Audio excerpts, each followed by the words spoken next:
Kivu Times. C'est Mafikiri Mashimango, le coordinateur provincial de la nouvelle civile accessible sur Kivu. Nous sommes venus ici pour interdire l'entrée des Burundais ayant des colis parce que nous sommes déjà fatigués. Les tracasseries qu'on est en train d'infliger aux Congolais passagers au Burundi sont déplorables. C'est là que nous sommes dit, nous n'allons pas accepter ce genre de choses, nous sommes déjà fatigués.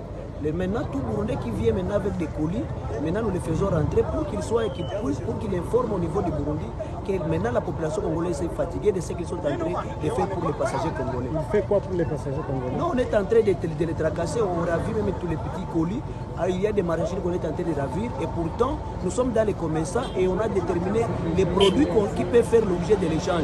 Et ce qui se fait maintenant au niveau des Burundi, tous les biens des passagers qu'ils amènent en termes de nourriture sont ravis par les services burundais et parfois même certains produits sont arrêtés par les services. Or c'est inconcevable et c'est là que nous sommes dit maintenant trop c'est trop, nous sommes allés au Burundi rencontrer notre ambassade et leur dire que nous sommes déjà fatigués il y a 2 semaines. C'est comme ça que aujourd'hui nous avons organisé une action pour dire maintenant tout Burundais ne peut pas franchir la frontière congolaise, il doit rentrer à la maison pour informer au niveau du Burundi que nous sommes fatigués.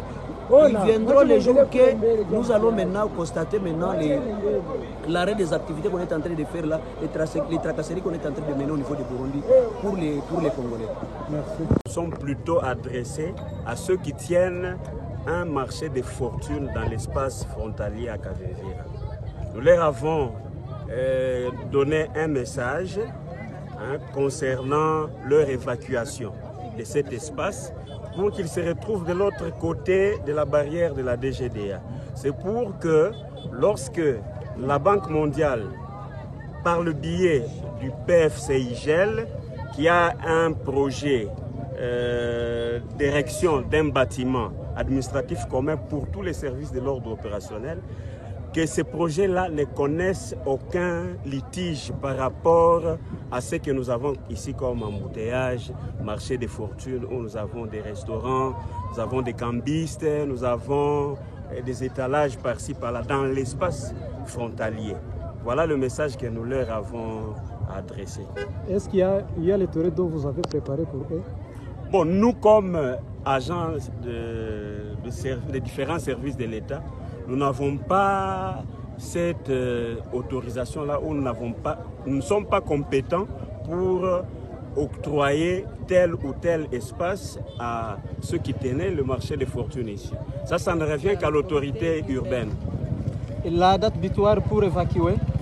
Nous leur avons juste accordé 48 heures. Donc le lundi, l'espace doit être dégagé. Quelques exceptions? Il n'y a pas d'exception. Pour les voyageurs à bord des taxis en direction de Bujumbura? Oui, mais le voyageur qui a pris son taxi, qui est à bord du taxi à partir d'Uvira à Mulongwe, ce n'est ni un espace de transit, ni un parking. Il prend son taxi à Mulongwe et il se dirige au Burundi en passant par la DGM pour les formalités migratoires et même à la DGDA pour les contrôles de routine par rapport aux moyens de transport ou aux effets qui seraient à bord. Nikutesa wateja wetu hivi kama tunaashia kule ku DGDA kutoka kilia toke kule apige la miguu mpaka kule yulu nataka kumsumbua na sisi itaonekana vile kazi yetu inafanya inakufa, tunapatia tu mataksi wanaanza kazi. Sasa tuko na lilia bandu tuachie kama inawezekana kitu kamatia mpango serikali kama mpango tutafuata oda serikali tuko juu ya sheria. Kivu Times. Kivu Times.